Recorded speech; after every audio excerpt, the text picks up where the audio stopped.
I'm thinking about how I work it out with couples when, first of all, couples need to abandon the idea that one of them is completely right and one of them is wrong.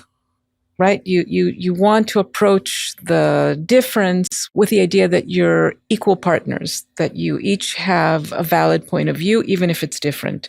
And that's actually not an easy thing to get to. It's so hard. So hard, right? I see that being the biggest challenge for Yes. couples. And it would be interesting to think about, like, why is it so hard for us? But it's very hard. But once you approach a difference in terms of it just simply being two equal partners struggling with difference, then you want to create a space. And I agree with you that to simply compromise is sometimes just a quick fix. And it's like a Band-Aid that underneath it can breed resentments.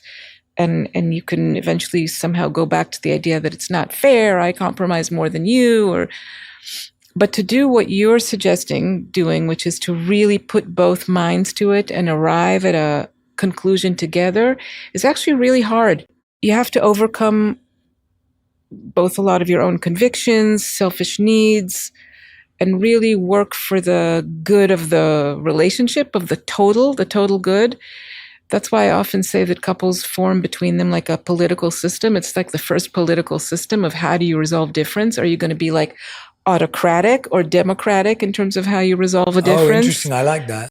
Sometimes I go back to reminding people of how when you have two kids playing and wanting to play with the same toy, like how do you coach kids on what to do in that case?